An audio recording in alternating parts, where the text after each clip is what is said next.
It's like when you ride a bike, you don't just ride the bike, you fall off the bike, innit? And you ride again, and you fall off, and you ride again, and eventually you can ride the bike. And my school weren't the greatest school to go to, and if you wanted to learn, if you actually wanted to learn yourself, then that was down to you as an individual. You don't look at the plaque and be like, this is something that man's just achieved. I look at the plaque and say, this is all my time, dedication, and effort. Sometimes things are in front of your face and we just don't see it. Do you know what I'm saying? And I'm saying, like, you've got to be able to see them things.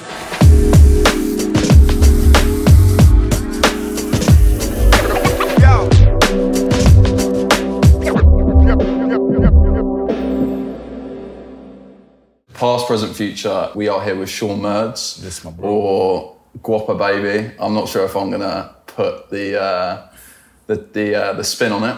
That's right, that's right. But yeah, we can get into it. So I wanted to start by asking you, I often think that you learn from the past, that you find contentment or happiness within the present, and that you plan for the future. So I wanted to ask you initially, what do you think is the biggest lesson you've learned from your past? From the past, just diving straight in the deep end, innit? This one is a bit mad because being in the industry, some people have it different. For myself, I've had to go for a longer period of time to get to where I am today. And it's persevering, it's being consistent and persevering. Like, there's so many hurdles that I hit and faced, which made me want to kind of like hit the brakes on and stop and just say, look, I have to reevaluate things, and do I continue going down this path or do I go down another path? And where, like, I got to a hurdle where I said, I'm gonna have to start looking towards my future. So going back from starting from the past, I'm gonna have to look towards my future and where I wanna be and what I wanna do by a certain period of time.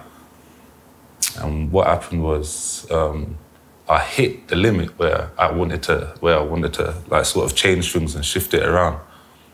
And I said to myself, I'm gonna stop at this section, do you know what I'm saying? So like, if I hit this point here, I'm gonna stop and reevaluate things and start going somewhere else.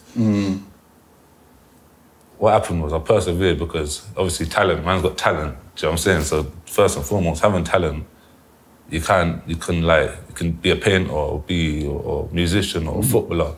If you're talented that regardless of what age it is, you're still gonna kind of wanna do what you do, innit? So with myself, I wanted to still be in the music, but I wanted to say, I'm looking at my peers around me and someone might, I don't know, be part of a bricklaying company and doing really well over there, or an electrician and having kids and family, and do you know what I'm saying, everything's working out for them, and I'm saying to myself, I should be at that situation in life with my music right now. Do you know what I'm saying? So based on my past things, and when I was in the past, I was up to no good. Do you know what I'm saying? So I was running around doing music, but still had to try and make money and do other things. And when you're part of this industry, from the ages where I started from, it's not where it is right now in the scene. There aren't no money. So you had to fund yourself. And music is funding like people now, like producers can get paid for royalties, and you've got YouTube teaching people. And like myself, man's had to learn everything from scratch, you get what I'm saying, with the people around me, like everything's been trial and error. So going back to the question, the past things that obviously the best thing where I learned from, I should say, is hitting, it's like when you ride a bike, you don't just ride the bike, you fall off the bike, innit? And you ride again, and you fall off, and you ride again, and eventually you can ride the bike.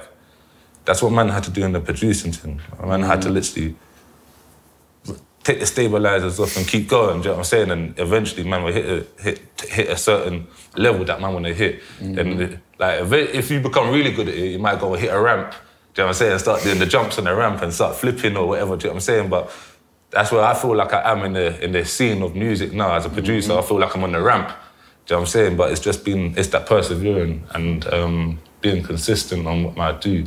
Like I said, I wanted to get to a certain age and stop. And I gave it a year or two after that, just because things were happening.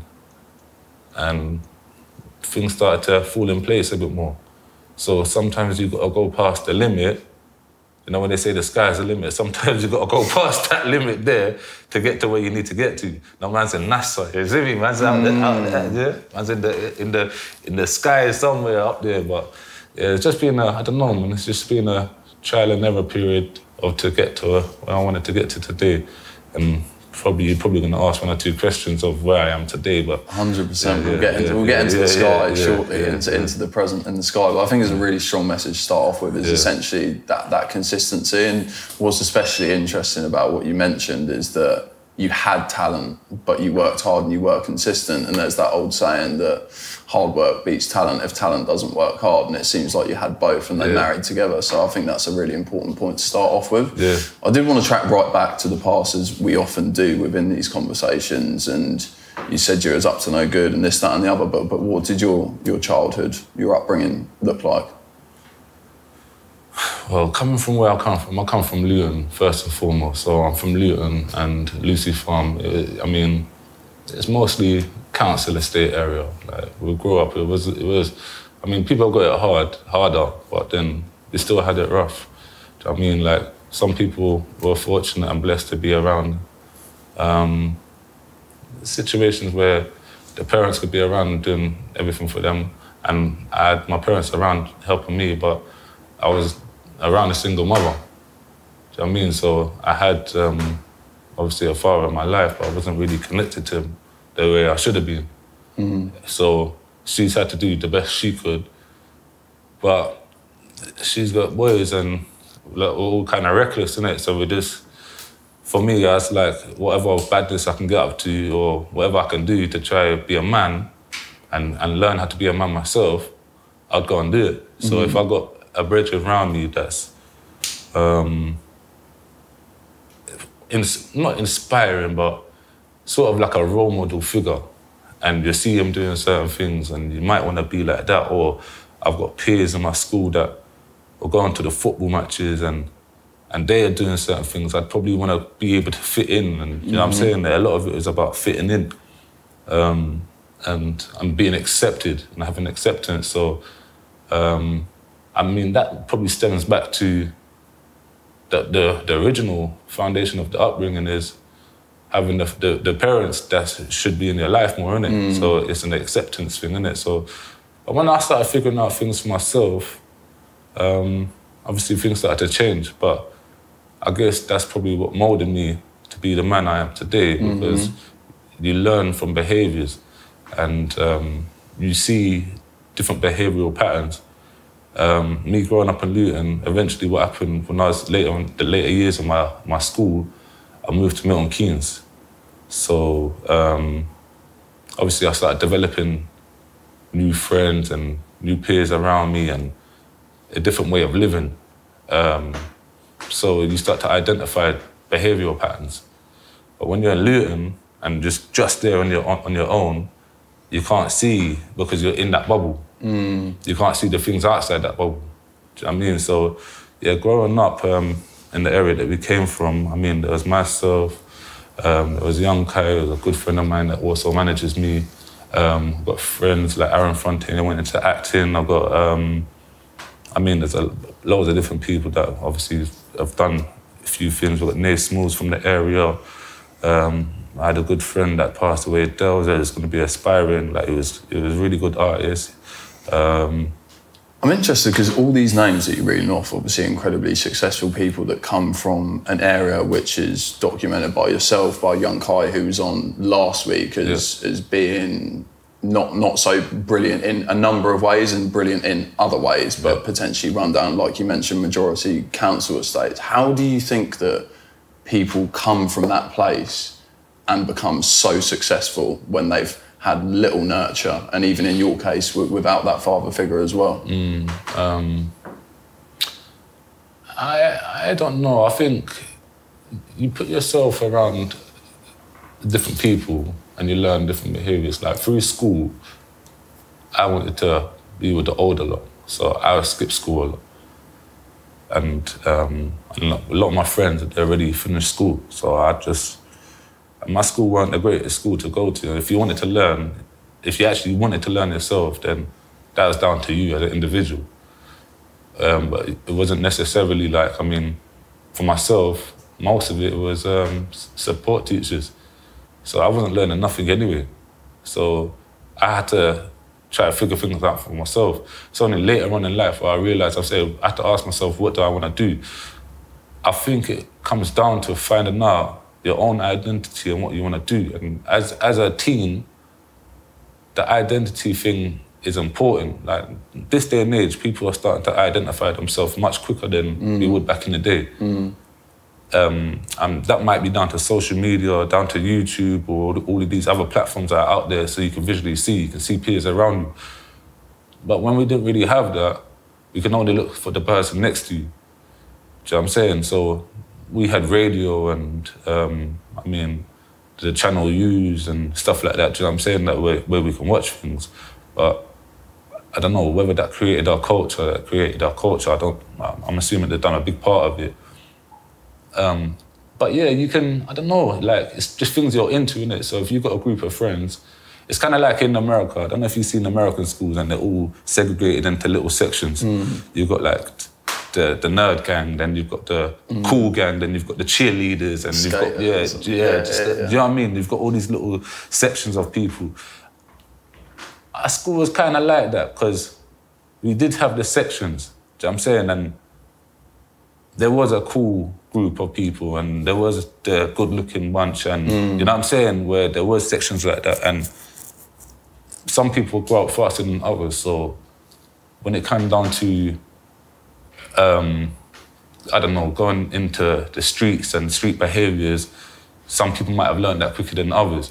If I'm rolling with older peers, I might have developed that before other people, or if I'm into badness and they're starting to smoke weed and I'm around them, or drinking alcohol and all sorts of things, and I've got a person down the road that's robbing things, nicking people's bikes and stuff like that, then you start to see these things and you think that's funny and you know what I mean? You kind of join in. People was like, I remember we started smoking and I started smoking weed from young. How young? Probably about 13, 14, not 13, I'd say. I was definitely in school and I'm smoking weed with the older lot. But by the time I got in like the later years of school, like 15, other people trying to stop smoke weed and come smoke. I'm saying, you sure you want to smoke? And they said, yeah, I want to smoke. I'm saying, don't do this to be cool, you know, because like, you're just trying to fit in. If you want to smoke, smoke, it's up to you. Then they'll smoke, then they'll be sick. And I'm like, Ross, now we've got to take care of you because you're being sick now, do you know what I'm saying? But because we've already gone through that, we kind of know what you need. You need a sugar rush, you need a Snickers bar or something just to bring you back, do you know what I'm saying? But that was just blending in, that was just fitting in. That's just want to be cool, I want to be with these lot. Do you know what I'm saying?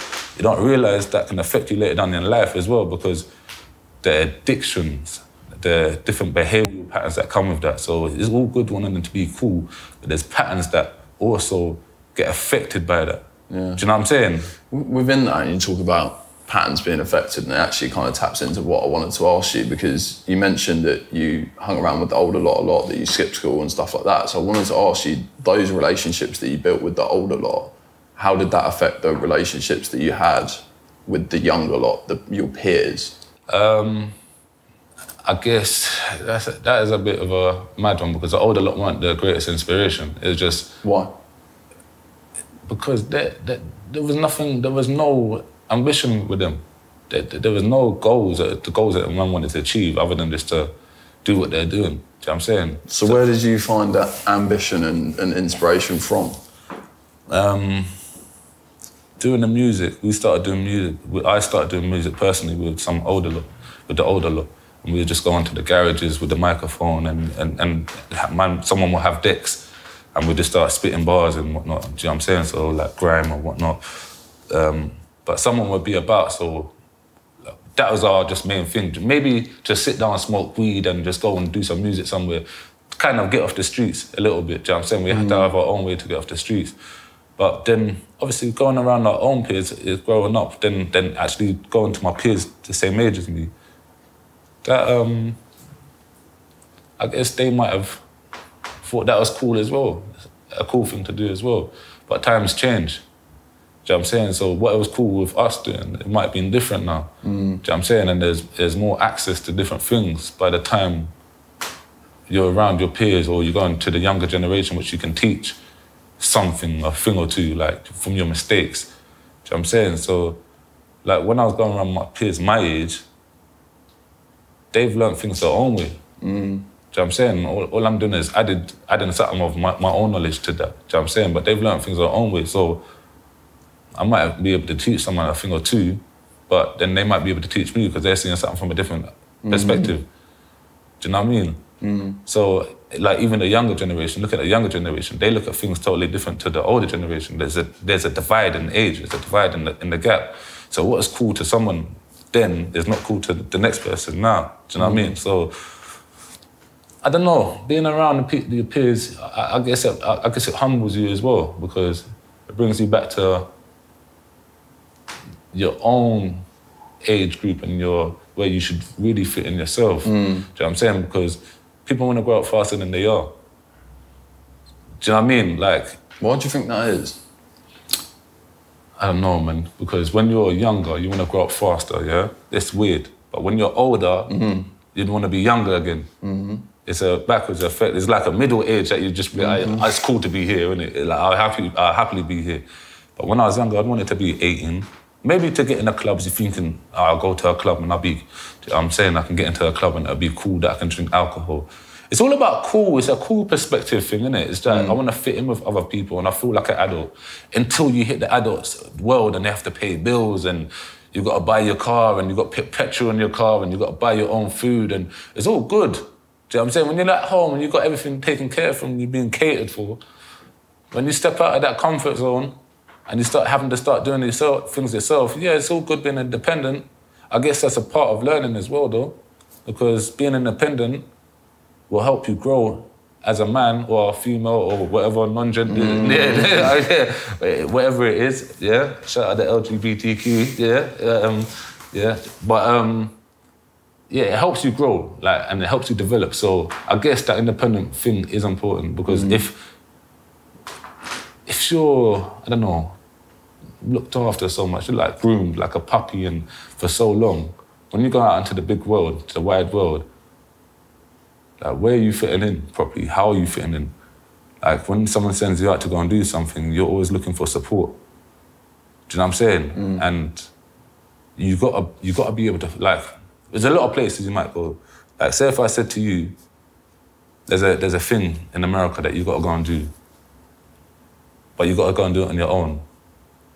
But you might have to go and speak to some boss over there or some mafia boss and all that. You might feel uncomfortable because you're doing it on your own. But if you're with your friend, you're like, yeah, but I'm going with him, it's all right. I'm supported, it's all right. And that's the problem that we have. Like we're in the world where we're used to comfortability and having someone around to support rather than getting off and going and do it yourself, because that's what you're gonna do in life. You're gonna make your own family. Do you know what I'm saying? You're gonna go off and have your own wife and kids, or, you know, you're gonna develop yourself. And you're not gonna do that with someone else. Someone's not in the room with you when you're being intimate. Do you know what I'm saying? And doing this stuff. So it's like, at the end of the day, you do have to find yourself at some point in life. And I think growing young, growing up and wanting to do that quick, you should just take your time, man, because there's so much you gotta learn. Do you know what I'm saying, in this life? There's so much you gotta learn. But sometimes you can't help it. Sometimes that situation is put to you without, it's by force, isn't it? It's not your fault that you end up in them situations. Do you know what I'm saying? I've got cousins and all that. It's like they've had to, from young, just go out and deal with things, with life themselves and face reality themselves. And you're put in that situation, but other people are fortunate. So if you're fortunate and blessed to be in a situation where you're comfortable and you can take your time doing it, I'd suggest doing that. Do you know what I'm saying? I'd just suggest taking the time and learning, and there's so much you've got to develop. Do you know what I mean? So just take your time. That's what it comes down to, man. It's like, that was just, I look at that for me in music. Like, I wish I had it quicker, being able to learn and develop the music skills that I had quicker, but then the access wasn't there and I had to go through stages. And I think being where I am today, I can help people now. And I've not hit a hurdle where I just have to stop. And do you know what I mean? Where a lot of people just do things so quick and they're here today and gone tomorrow. Do you know what I mean? So it teaches longevity as well. And You know what I mean? So, yeah. Yeah, it's a really good answer. And you say about longevity and the journey to get here, and you said about that you even put like a cap on an age that you would get to, but then you gave yourself a few more years because you felt like you're getting into the sky and you're getting on those ramps. I wanted to understand from your perspective as someone that I think it would be fair to say that you're seasoned within the industry. Yeah, look a bit of peri-peri. Yeah. I wanted to know because people see you now and they see the photo of you with the Digga D plaques, with the Nines plaques, with all of this, but how hard has that journey been, and how close at moments have you been saying that I just can't do this anymore, I give up? I went to Atlanta a few years ago, probably just before COVID, 2019, I think it was. So as COVID was coming in, which was about 2020, January, February, I was just come out of Atlanta, and December, I think it was, or September, one of the times anyway. And we went over there for a music festival, AC3, I believe it was. A music festival is like, they put on loads of different events. And it's a networking thing. So you go over there, you've got seminars, and you've got all of QC and these people, like so many different managers, and there's so many different entrepreneurs over there we can learn things from. It's like absorbing information. When you go to these places here, you're a sponge. You just like take your pen and pad, notebooks, recording, anything that you've got there, just take information. When I went over to there, going into different studios over there, I went to a studio called Patchwork where there was a lot of plaques from like legendary artists like Nas, and you would just see like 50 Cent on the wall and everyone, and it's like multi-platinums and stuff like that. And I took a photo and I said, this has got to be my, like, it was like a inspirational one for me. It's like, this is what I've got to see myself in a few years' time. I've got to like, I've been part of this music industry, and potentially like, this is the ultimate goal, really. You want to see, not just to have a plaque, but to be able to achieve like these things on the wall and see them and just say, if I walk from my house, I should be able to see this because this is what we're working for. It's not the plaque. The plaque just shows the number. It doesn't show the hard work. It just shows. It's just an image of something that you've worked hard for. Do you know what I'm saying? So, like, what people don't realise is the hard work and the dedication and the time, like the hours spent, and like it's so difficult. Do you know what I'm saying? And it's cool. It's all good when you're having fun, but when you spread it over years and you start looking at things and be like, there's a lot of time that goes into it. So this is what these plaques are. Do you know what I'm saying? You look at the plaque and be like, you don't look at the plaque and be like, this is something that man's just achieved. I look at the plaque and say, this is all my time, dedication, and effort. Do you know what I'm saying? That I put into this. And that's what I take from the plaque. So when I was in Atlanta, I saw the plaques and I walked through there and I said, this is mad, because these are like the people I grew up on.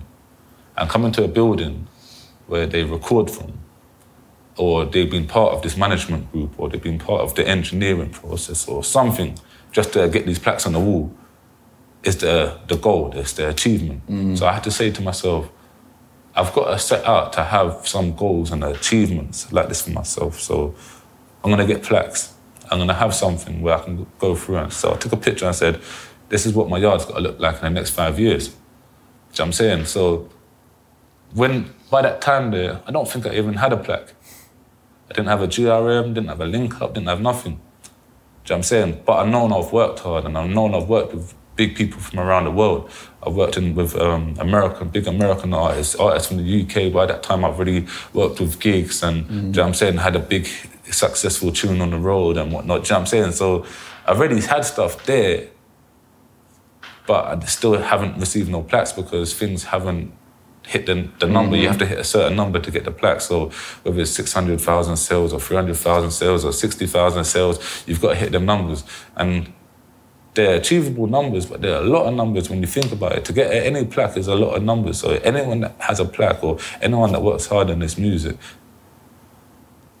just to have that plaque alone should be something you're grateful for and have some gratitude for. Yeah. Do you know what I'm saying? Because there's a lot of sales, that's a lot of streaming, that's a lot of things that people are going out the way to listen to what you've developed. Do you know what I'm saying? It's something that your talent has been able to get. Do you know what I'm saying? So having the plaques is more than just posting up a picture and just saying, showing the world, because I'm not really a showboater. If I was, I'd probably have loads of flipping fans. Do you know what I'm saying? But I'm not. I'm more of a person like, I'm like a Gandalf. The wisdom man. We come with the wizard. Yeah, what with the stick of this. Yeah, do you know what I mean? But I look at myself like that. I look, not in an ego way, not in an egotistical way, just like when I see the younger generation and I walk through the studio with these next producers that are up and coming, or some of these producers probably got plaques themselves, but when I'm there, I'm probably just a man with experience over them. Do you know what I'm saying? And I may have more talent than them. Do you know what I'm saying? I have to rate myself for what I do, so I may have more talent than them, but it doesn't mean that they can't get that because there's an age gap. Do you know what I'm saying? So they've got time. So the time that it's taken me to do certain things, they can probably do things a lot quicker, especially with the social media and being able to see what someone else has done down the road and being able to copy. Do you know what I'm saying? And just develop it yourself and make your own skills better, because that's essentially what everything is nowadays. You see the car driving down the road and they put chrome alloys in the car, so this company over there is going to go and do the same thing, and they're both going to sell, and they're both going to sell for a similar amount of money. Do you know what I'm saying? Then you go into the higher bracket where it's a sports car or a supercar, and they both do the same thing. They both look like the same shell. They both got that low top and 2 doors, and the doors might go up. They're both essentially doing the same thing. It's just however you put your value to it. So these younger generations of producers, it's just experience that I have over them. So when I walk in a room, I'm a person that will try to gel a situation out and make them feel comfortable. Do you know what I mean? I don't want to walk in with an ego or walk in like I'm too good for someone. But when I walk in the room with some of these other people, it's like sometimes I don't want to give off a vibe like they want to talk. Whether they're introvert, they could be an introvert with a person that you don't really know how to express how you feel. So a lot of these people have their eyes on their phones all the time. Like when I go around the dinner tables and go out for meals and everyone at the tables on their phone, I'm like, oh, this is a time for should be a social time. And I've learned that from going food. Like if you go out with older people for food, they set the table up. You sit next to this person. I'm like, I don't want to sit next to that person. But you sit next to that person, so you're not used to the person that you use. Like you go in and be like, oh, I'm just comfortable sitting next to this person. They'll put you somewhere where you're uncomfortable to speak to this person. They're going to ask you questions, you're going to ask a question from them. It's a development skill. You sit next to them, you identify who they are, they identify who you are. You can't just talk about yourself. Do you know what I'm saying? And a lot of these people tend to just talk about themselves, me. So I'll go to these places and I'm sitting next to a person that might be a millionaire or someone that's been successful in what they're doing, and I'm speaking to them and they're interested in what I'm doing and I'm interested in what they're doing. Whether they're just painting down the road or whether they're doing something, it takes you out your comfortability, it takes you out an environment, and this is a networking development skill. A lot of people should acquire these skills. Because when you walk in these other rooms and you walk into these meetings and you're sitting there with someone around the executive table and they're talking about £500,000 deal and all that, you've got to be able to speak to these people. Do you know what I'm saying? And people don't have these skills, they're not learning these skills, they're just there on their phones. And that's when I walk into a room, I'll try and make them feel comfortable and from within. They don't necessarily need to work. I can guide you a little bit. Oh, you should do this, change this and blah, blah, blah. It'll make it sound better. Do you know what I'm saying? They'll be like, oh, is it? Oh, they might show me something. I'm like, yeah, I didn't know that shortcut there. You know what I'm saying? Because we all acquire different skills. But there's another skill that people have got to develop. Do you know what I mean? And that's the one-to-one. See, like how I can speak to you. Like, you might not have known me yesterday, but when we come away from this, you might feel like you know me. Do you know what I'm saying? But some people draw a line. They'll be like, all right, cool, when we step away from this building, I don't know you. But what that does is cut off your networking. Do you know what I'm saying? Network is your net worth at the end of the day. So you got to be able to build that. Like, you can know me tomorrow now. Be like, let me phone him because I feel comfortable doing that. Do you know what I'm saying? Be like, do you know what? Do you know what you were saying to me last week and blah, blah, blah? Then I'll be like, yeah, I hear you. Or there's something that I might need from you. Or like, do you know what I'm saying? I'm saying, do you see when you're doing that podcast and blah, blah, blah? Do you know what I'm saying? I might ask you something. You turn around and say something to me. And I'm like, that's what we need in life together. We've been put together at this one point, and there's usually a reason why you're put together. Do you know what I'm saying? So it's little things like that, but I think people miss it. And I always talk about, I do it to my brethren, like, I got a brethren, he's an artist, Jay Riley, and I speak to him a lot. And I feel like I'm a bigger brother to him. Do you know what I'm saying? But he's a serious artist, and we're always going back and forth on different things there. And I'm like, sometimes things are in front of your face and we just don't see it. Do you know what I'm saying? And I'm saying, like, you've got to be able to see them things, because if you don't see it, you're missing opportunities. Mm-hmm. And the opportunities are always there. And I watched one thing years ago, I can't remember what it was, but it was on the TV and it was just showing about people's luck. And some people really believe in luck to a certain degree and others don't. So the people that don't believe in luck as such miss the opportunities, where the other people that believed in the luck got the opportunities. Now, I'm not the greatest believer in luck, but I'm an opportunist. Do you know what I'm saying? So, like, I just think, like, if things are gonna happen, they're gonna happen. But there was a thing where I saw where it was like, the people were doing it as a test and they put like £50 on the floor and the people were just walking past it, not even realising there's £50 on the floor. But the lucky people, the people that really believed and were opportunists to a certain degree, see the £50 and they're going to pick it up. Mm-hmm. You've probably seen a thing on the social media recently where you might, like, the people do this thing where they drop the money. Have you seen it? Yeah, where they drop the money and they be like, and the next people will come up, but they're opportunists. I don't look at them as wrong people, like they're bad mind people. I just look at them as like, if that's an opportunity there to say that was yours, you're gonna say that was yours, because you'll be like, Ross, if that was £1 million in front of you, you might be the guy that gets in that ain't mine and puts that away, but then you might need that £1 million. Do you know what I'm trying to say? Where these other people will turn around and be like, oh, that's my money. You can be sure. But man just knew you dropped it out of his own pocket. And they said, that's my money though. But that weren't your money. But these people are opportunists. They believe in that. Do you know what I'm saying? And that will get them further in life. That's what I believe anyway. I believe that will get them further in life, because you're going to see things later and there's going to be an opportunity that comes somewhere which you're going to take and gravitate towards. Do you know what I mean? So them little things there, I think, that's important to your skill set. Mm-hmm. Do you know what I mean? As a producer, I'm saying there's producers in the room and I'm going to the studios. What do? Wait until someone comes up to me and says, it's your turn now. Or do I say, how do I get in the room and do something? Don't know if you watched the Kanye, the Netflix documentary thing, and he's sitting there waiting for Pharrell and he said, can I have 10 minutes of your time and stuff like that. Some of these guys have got to go and get up and do that. Yeah. Because that's a thing that I would go and do. I'll go in the room and be like, these two people are not connecting. Like, how do we make that connection happen? I've got to be able to talk now. Do you know what I'm saying? I've been with artists, like, I'm around Nafe Smallz. And there might be a situation where Nafe Smallz would be, and he'll be in a room and someone else will be in another room, and they might not connect.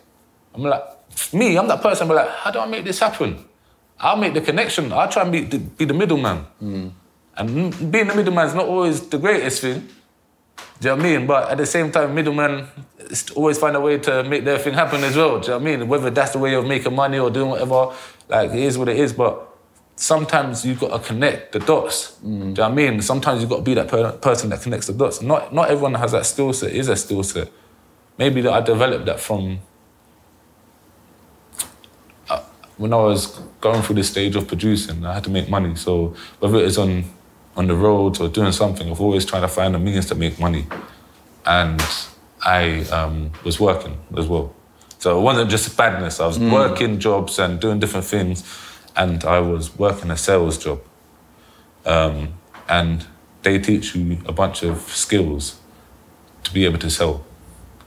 And it's important to follow these guidelines to sell. So it was like a ladder. There's like a 12 steps to success. These are things that I followed. And I end up trying to use them same skill sets in the music. There was other people that were successful from there, like one of the Tape brothers. And then we seen the Tape brothers that are going viral at the minute. One of them was working in the building at the time, do you know what I mean? So, like, there's people, following these skill sets will get you to a certain point in your life. Do you know what I mean? They do actually work. And I was watching one thing before, and they reckon being part of a sales industry teaches you a lot of these things. So that's probably why it's easier for me to walk in a room and think, I've got to talk to these people, because you learn how to sell a product. Wolf of Wall Street, like, he had a pen. Do you know what I'm saying? How do you sell the pen or pencil, whatever it was? I can't remember fully, but you know, like you got to be able to sell it. You got to sell your product. So your product's not always the greatest product, but it's how you sell it. I wanted to talk a bit about that actually, to be fair, and I think a lot of upcoming producers specifically won't know how to turn their dream or whatever into a money-making reality. So I did a bit of research on you, and I know you sell your beats through your own BeatStars, I think it is, and then obviously you have your other royalties and stuff like that. But what would you say is like a blueprint for an upcoming producer to turn their dream into something which is an occupation? A blueprint is, first and foremost, I think you need a little bit of a catalogue. So whether it's 10 or 15 songs or something, you need a decent amount of catalogue. I mean, for me, like I said, there's a different age, it's a different era. So BeatStars have came around in the past, I don't know, 5 years or so. But before that, there was still selling platforms. So going back before that, I was on SoundClick, and that was like a SoundCloud, but it was for like artists to go and purchase beats from. Then you would use like a player, which is embedded, like an embedded player, which has sound beats on there, but you would connect it to PayPal. So it wasn't all done automatically like BeatStars, where you can purchase a beat and just buy it. You'd pay for the PayPal and you have to send everything manually. Everything was manual. So I'd get an email come through, I'd get the PayPal notification, I'd send it off manually, I'd speak to the artist as well, or whether it's artists or the management, I'd speak to them. So you kind of build a bit more of a relation. When it's BeatStars, they'll buy something, you're like a vending machine. They'll just pull it in the machine and buy it, and it pops out the bottom, and they can just take it away. That's what BeatStars, it cuts out everything. It cuts out the time, I guess. So it's good in one aspect, but then it cuts out you knowing your interaction of knowing where your music's going. Like half of this stuff that I was doing online, I didn't have, even though I'd liaise with the people and we'd talk and whether they wanted the exclusive beat and what have you, I didn't know where the music was going. It's going to America and it could have blown up. One of my songs went over to Fetty Wap and I didn't know. One of them went over to Moneybag Yo, I didn't know. Do you know what I mean? There's big names and I'm like, how the hell do I find all of this information out properly? So, like, I mean, I could have songs out there that have been doing crazy numbers and I wouldn't even know, because it's like, I had one of them that was like a rap battle thing. It's like a parody rap battle thing, but that was with Donald Trump on it. And that was before he got elected as a president. So just before that, when it went out, that ended up getting like 50 million streams on YouTube. I was like, oh, this is just from a parody thing. So that was my highest thing at the time. Do you know what I mean? But that's all from the online thing. So going back to a new producer is having a decent catalogue, not a shit catalogue. You actually have to have a decent catalogue that you can sell, because the competition is fierce. You're in the wild. You're like a lion or a cheetah in the wilderness trying to catch food. It's like you might get one every day, but it's going to be tough because the competition is fierce. Like there's predators out there that are, you know what I mean, that are hungry. Do you know what I mean? So how important is a producer tag? I wanted to ask you about it specifically because when I think of someone who's just a consumer of music, when I think of the producers that I know are derived from their producer tags. So how important would you say that is? When you have a producer tag, it's like wearing Nike or wearing Adidas or wearing something. I mean, you can wear Louis Vuitton and they don't have Louis Vuitton on it. It's still Louis Vuitton at the end of the day. So you don't necessarily need a tag, but it's an identity.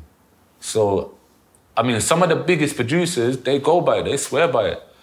I've had my tag on because when you're releasing music online, people can rip your music. So before all the purchase your tracks now and purchase your beats now on these websites where you have to tag them and actually have your producer tag, people just rip your music and go and vocal it and you get no money. They're just ripping it. They're just taking the stuff. Like all these pirated, like if at the end of the day, most of these producers are using these plugins that are pirated. They're all ripped. Most of these artists are going to do the same thing. They're going to take the people's beats. It's a vicious cycle. It's a dominoes effect. Do you know what I mean? It's like you hit it, everyone's doing the same thing.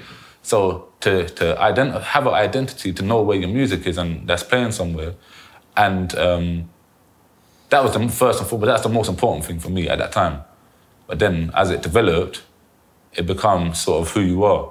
Do you know what I mean? So if your music goes out, my tag. If I had the chance today, I probably wouldn't have that tag. Do you know what I mean? I would have something that associates with my name so people know. It's just easier that way. Because no one knows what my tag is. Like you said, Gwappa Baby, it's probably because you've done a little bit of research and found out. But people be like, it's Drop the Bass and it's this and that and blah, really? blah, blah. Yeah, they're saying everything. It's quite clear. Yeah, I mean, once you hear it, but then people thinking, what does it mean? Do you know what I mean? It's just like, really and truly, for me, it's just like, man's a Gwappa Baby making money, innit? It's just like, that's what it's got to be about. Like, working hard, we just got to make money. You know what I mean? So, obviously, went from working hard to working smart. That's what it ended up essentially being, but that's what it's about. So I just think it is an identity, but it doesn't define who you are, and it doesn't define how good your beats are, because if a good beat's a good beat, and sometimes in the industry, they've had to take my tags off the beats to put them on the albums just to see how the album works. Do you know what I mean? If it was by choice, I probably wouldn't like it. But they've done it, they've gone ahead with it, it's got cleared and whatnot. I mean, it's not the end of the world. You know what I'm saying? So, but yeah, I guess it can mold you, like murder beats. I mean, I'm sure Murdz. Back in the day, they used to call me Murder. So technically, I was the first Murder beats. You know what I'm saying? Because I would have been in the game before him. But obviously, for myself, I said, I've got to make it a bit more industry. I said, that sounds a bit too harsh. Do you know what I'm saying? I'm going around families' houses and they're calling me Murder, and you know what I'm saying? Their aunties and all that, and they're changing it from Murder to, we need to call you Miracle. And I'm like, oh, yeah. All right, so I said, let me just clean it up a bit and make it a bit more radio friendly. Do you know what I mean? So, if today, this day and age, I probably would have changed it a little bit, but it is what it is. Yeah, I think it's important to a certain degree, but I don't necessarily think it's needed. Do you know what I'm saying? So, yeah, it's interesting. It's just, I guess, like I say, from an outside perspective, when I think of people, I think of Cage, you, Michelin Shin, J5, obviously, various people. And when I think of them, I just think of their producer tags. So I just wanted to tap into it. I mean, I guess that makes sense as well, because you can kind of identify who they are by their tags. I can hear that. Every one of them you said, I know their tags. So when you say them, I'm like, oh, hey, Michelin, like I know their tags. You know what I'm saying? So I guess it is important, but their name their tags associate with their name. Mine doesn't. Do you know what I'm saying? So it's a bit different. Like you can have one of them tags, oh, you gotta kill this beat. Do you know what I'm saying? I don't mean like the person might not be called kill this beat. It might be called something else. So I guess it's some things you get used to. Some people get used to saying something, but mine feels like my tag personally feels like it's a part of the song. It doesn't actually sound like a tag as such.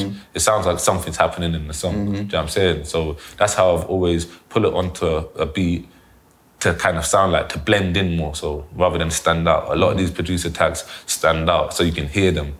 So it's probably purposefully done, but yeah, I guess so. I guess it's important, man. It's interesting. It's interesting. I did want to speak to you a little bit about the future, obviously, to close up, but I guess from more of a personal perspective, what I'm interested to know is, what do you want to accomplish in the future, personally? To me, it's not all about producing. To me, I'm a producer, music producer.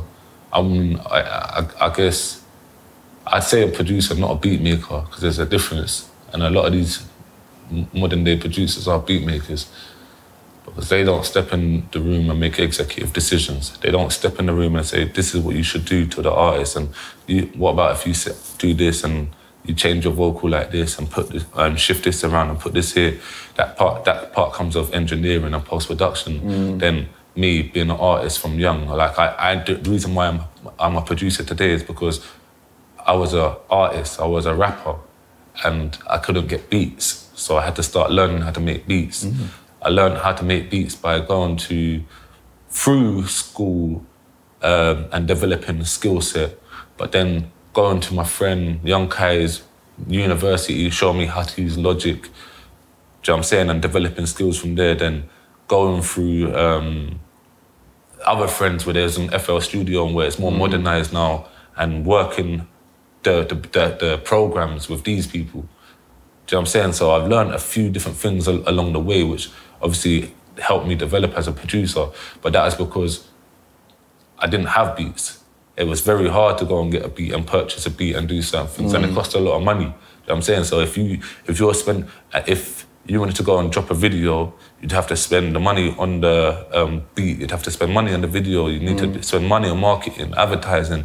There's so many different things that you have to throw money into, which it wasn't easy. Like, if you was on the roads, you'd have to use all your road money to try to do this. And it wasn't necessary that you was gonna get the money back. That was just for exposure. That's an exchange for exposure. Do you know what I'm saying? So it's like, this day and age, people can release their music and get what they put in back out. It wasn't like that for man growing up. You know what I'm saying? So I had to learn how to be a producer and develop a skill set where I can go into a room with the artist and add something, add value to what they're doing. Do you know what I'm saying? So in the future, I don't think it's just about, like, I would love to build a community and have of producers and show them another way and like do something. If you're making money from music, throw it into something else as well. Don't put all your eggs in one basket. Not to say you can't just do that. You can do, that's your main thing you want to do. But how are you going to buy your house, and how are you going to do this next business, and how are you going to do all these other things? Like, you got to learn all of them parts of it as well. I got a publishing deal. Like, from my publishing deal, money came in. Do you know what I'm saying? Like, I'm thankful for that. Do you know what I'm saying? The extra money came in, helped towards my life, my skill, where I can go in my life now. But that money, what do you do with that money? Do you know what I'm saying? Like, where do you put that money? That's where people are stuck now. These producers don't know where to put this money. Like, when they got money, they're gonna buy clothes. I just go and buy a chain. I'm speaking to my accountant, and was talking about it, and it was like, I'm glad you're not like all these other people, because they're just go and buy a chain straight away without even speaking to me and blah, blah, blah. Like, thinking, how do we put that, where do we allocate that money to? Like, how do we put that money? If you just spend a bare money on a Rolex watch or something like that, where do you put that money to? You have to allocate it somewhere. Do you know what I'm saying? So you got to understand the business side of it as well. And there's a lot more to it, which people don't understand. Like, where does your money go? People don't realize there's royalties, and there's other royalties that can be chased upon. Do you know what I'm saying? PRS, MCPS, PPL. People don't realize there's other avenues of music. Do you know what I'm saying? And these contracts, and how do you chase the contracts? Do you have a lawyer? Do you know what I'm saying? So there are aspects of the music which people don't really understand. From there, once you've got all of that, where does your money go after? Like, how do you buy a house? People don't know how to buy a house. Like, technically in this game, we're self-employed. So if you're self-employed, how do you buy a house? You're going to need 2 years of years of statements to show to the mortgage advisors to get the house. So are you spending your money? Are you doing your taxes properly to be able to go and do that? There's a lot more that goes into it. So future-wise, like, I would try to show people, like, for myself personally, I want to have offshore businesses, offshore accounts, I want to have different businesses elsewhere. Do you know what I mean? I want to be able to travel the world and do more stuff. I'll go to other places. I mean, fortunately, in my situation, I've been multiple locations around the world where I've been able to do music. You know what I'm saying? Whether it's Dubai, whether it's America, whether it's Spain and Barcelona. Like, we've done the DNA project out in Barcelona. Do you know what I'm saying? That's where I've met up with Nines and end up managing to get into the Nines project after that. Do you know what I'm saying? So there's different things. It's being traveling and being able to do things and getting up yourself and having motivation yourself, because these situations wasn't handed to me. Do you know what I'm saying? They weren't handed to me. There's things that I had to do myself. Like, I had to buy the plane ticket for myself and go over to Barcelona. Do you know what I'm saying? And say to myself, I want to be part of this project. Do you know what I'm saying? Other people might not be, they might be in a different circumstance. They might be saying, it's all inclusive, you're paid for, bro. You know what I'm saying? For myself, I said, nah, man, I want to be part of this as well. It doesn't matter what it takes, I'm going to go and do it. Do you know what I'm saying? So sometimes you actually have to have that drive and that self-belief that you can do something. Do you know what I'm saying? And it might be a situation where I know I might be, like, I just want to obviously explain the producer side of things, because a lot of it is a judgment. You know? So when I say it's a judgment, is I walk in a room, you're the artist, for example, you're the artist and I'm the producer, and I walk in the room. I've got to show you something that you believe in enough that's going to work for you. Now, me showing you, I might have to show you 10 or 15 beats. But every one of them, I believe to be good. I believe to be a banger, that be a hit. But you picked one. So you believed 1 out of 15 of me. But I believe 15 out of 15 of myself. Because I believed every one of them could do something. But for yourself, there's only 1 out of that 15. That's a big judgment to take on. It's for your mental state. Do you know what I'm saying? So that's why it's important to be able to do things. That's why I go to gym and that's why I do other things. I need to put my mind at a place of solace where I'm just like, there's a balance. But I don't feel uncomfortable in such, like I don't feel judged all the time. You know what I'm saying? There's little things because it is mad. That's why a lot of producers suffer from depression, bro. You know what I'm saying? There's a lot of judgment that happens. Because for artists, it's not the same thing. The only way it works for artists the same way is once you release your music and you don't get the results that you want to get. But that isn't the producer's fault. Do you know what I'm saying? That's never the producer's fault that you haven't got the results that you need to get, because that's something that you need to do. When the producer was doing something, there was 15 different beats. For example, what I'm saying now, it was 15 different beats. You could have chose any of them. Do you know what I'm saying? And they could have all, that other one could have been your hit. But you chose to choose this 1 out of 15, and you've put that out, and you've gone and released it now, and you haven't got the results that you wanted to get. So that's the only time you're getting judgment. Do you know what I'm saying? But people are still going to buy into your stuff. But as the producer, I still got to go and do the same thing to the next person down the road. Then I've got to show him the 15. Then I've got to show the next one the 15. And I've got to show the next one. And the next person might pick 5, but you picked 1. So, and if I was in that session with you, and 1 only got picked, and you didn't even record it properly, or you didn't finish it, I've gone away defeated. I'm like kicking myself. I'm like, he must not rate me.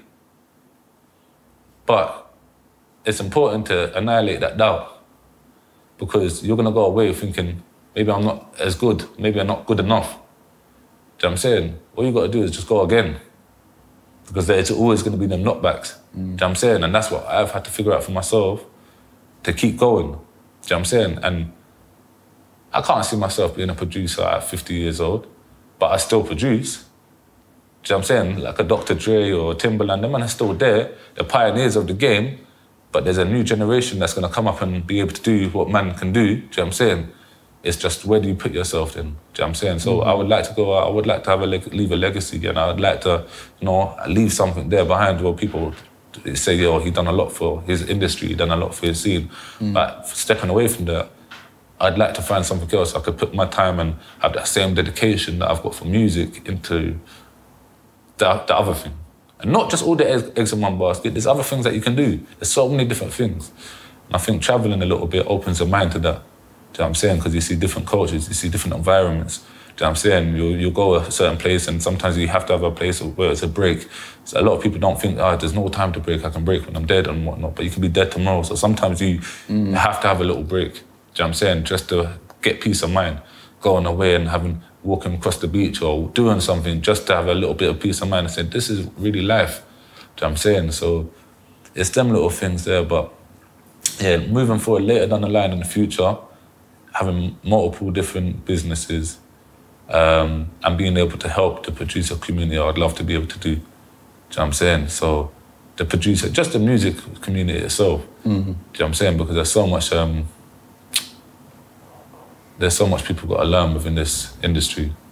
There's so much abuse within this industry. And I think there's so much people got to learn. So I'd like to be able to help that a little bit more, do you know what I'm saying? And help develop more people and to be better at what they do and figure out what they can do in the future, do you know what I'm saying? So I'm like the producer's uncle. That's what like there's Uncle Murdz, the man called Uncle Murdz, isn't it? Do you know what I'm saying? So yeah, man. But yeah, that's the main things really, I think. That's the goals for me. No, it's incredible, and to be honest, I can't wait to watch it happen, and I feel like I know it will. So yeah. I just want to say, honestly, a huge thank you for your time and for going into so much detail into various different topics. And I know for upcoming producers and even artists, it's going to be one to really get their teeth into. So thank you, bro. Yeah, my pleasure, bro. Thank you for having me, man.